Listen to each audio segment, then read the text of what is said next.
Hai semuanya, namaku Gordon. Usiaku 17 tahun dan sudah setahun aku punya pacar. Maksudku, tadinya punya.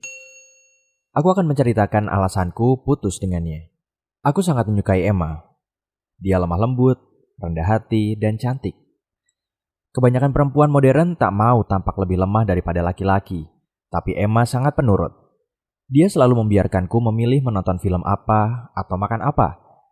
Dan dia tidak pernah mendebatku. Aku selalu merasa sangat kuat dan maskulin saat bersamanya. Tapi seiring waktu, aku mulai menemukan sikapnya yang cukup menyebalkan. Mungkin aku tidak menghargai betapa beruntungnya diriku. Tapi aku bosan karena dia selalu setuju denganku. Satu-satunya hal yang tak boleh diganggu-gugat adalah waktu dia harus pulang. Dia sangat ketakutan saat ku bilang dia bisa pulang lebih dari pukul 8 malam. Kami pernah terjebak macet saat pulang dari bioskop dan dia menangis kencang sepanjang perjalanan. Tapi tidak mau menjelaskan kenapa dia tidak bisa menelepon ke rumah dan menjelaskan dia akan terlambat 15 menit. Awalnya kupikir orang tuanya sangat ketat. Tapi lalu aku bertemu mereka saat piknik dan mereka tampak sangat baik. Ibunya Emma masih sangat cantik dan Emma sangat mirip dengan dia. Sangat pendiam dan sopan. Pasti dia tak pernah memarahi orang. Ayahnya Emma, Mark, membuat kesan baik padaku. Sangat ceria, lucu, percaya diri, dan karismatik. Aku malu mengakui ini, tapi aku bahkan membandingkan dia dengan ayahku. Dan ayahku kalah telak. Jadi, aku mengambil banyak foto saat piknik dan keesokan harinya aku dan ibuku mengunjungi bibiku. Aku menyayangi Bibi Mary sejak kecil dan selalu menceritakan detail semua yang terjadi dalam hidupku. Jadi, dia tahu aku punya pacar dan sekarang aku memberitahu Bibi Mary akhirnya bertemu keluarga Emma dan menunjukkan foto-foto dari piknik kemarin. Bibi Mary tidak sabar untuk melihat foto-foto itu, sampai dia melihat ayah Emma dalam salah satu foto. Dia berhenti bicara dan sepertinya tangannya gemetar. "Kamu tahu siapa namanya?" Dia bertanya dengan suara aneh dan hampa. Dan saat aku menjawab, "Tentu saja, itu Mark." Dia terkejut dan berlari keluar ruangan. Ibuku mengikutinya, dan aku ditinggalkan sendiri di ruangan itu tanpa tahu apa-apa. Lalu ibuku kembali, terlihat sangat serius. "Dia akan baik-baik saja," katanya. Menjawab pertanyaan heningku, lalu menambahkan, "Tapi kamu harus tahu sesuatu. Dulu bibimu sangat mengenal Mark. Dan itu cerita paling mengerikan dalam hidupnya." Lalu ibuku berkata, Mary dan Mark dulu berpacaran. Dulu sekali. Bahkan sebelum aku lahir. Di awal, semuanya baik-baik saja. Dan Bibi Mary tergila-gila kepada pria cemerlang dan jantan ini. Tapi tak lama kemudian, dia sadar Mark makin mencoba mengaturnya. Mark memutuskan apa yang bisa dia pakai, perempuan mana yang harus menjadi temannya, dan bahkan buku apa yang harus dia baca. Lalu saat dia mencoba membantah, Mark menjadi makin agresif. Saat Mark memukulnya untuk kali pertama, dia siap meninggalkan Mark. Tapi Mark tidak mau melepaskannya. Mark menjadi sangat baik lagi dan meminta maaf kepadanya, berjanji semua akan berubah. Tapi tidak ada yang berubah.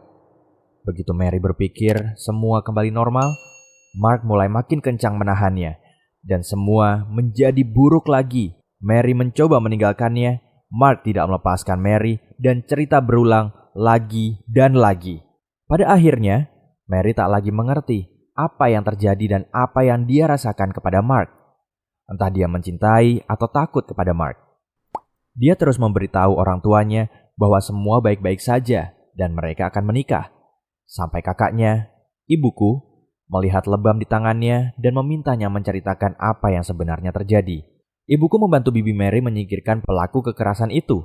Mereka pergi ke kantor polisi, dan Mary mendapat perintah pengadilan untuk menjauhi Mark. Tapi Mary tidak pernah melupakan hubungan ini. Phil atau psikolog tak bisa membantunya. Sejak itu, dia takut berada dalam sebuah hubungan dan melajang selamanya. Aku terkejut, dan saat kami pulang, aku memikirkan Emma, ibunya, dan Mark. Aku mulai menyadari dia belum berubah sama sekali.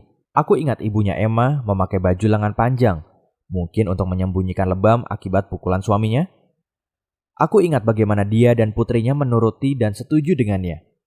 Aku juga ingat bagaimana Emma takut pulang terlambat meskipun hanya 1 menit. Dia sangat ketakutan. Aku harus mengakui bahwa saat aku pergi dengan Emma selanjutnya, aku memicu pengalaman kejam.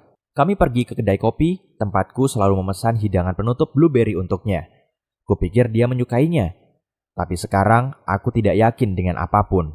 Saat kami duduk, aku bertanya, "Seperti biasa?" Dan dia mengangguk, tersenyum. "Tidak," kataku. "Sekarang waktunya kamu mencoba makanan lain.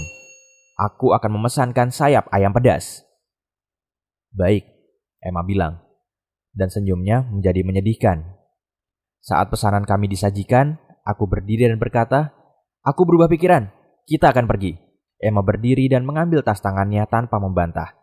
Senyumnya masih ada, seolah-olah itu terpaku di wajahnya. Itu menakutkan. "Apa ayahmu sungguh menyukai semuanya?" Aku bertanya dalam suara terkejut. Dan pada saat itu, dia akhirnya berhenti tersenyum dan aku tak bisa menahan diri lagi.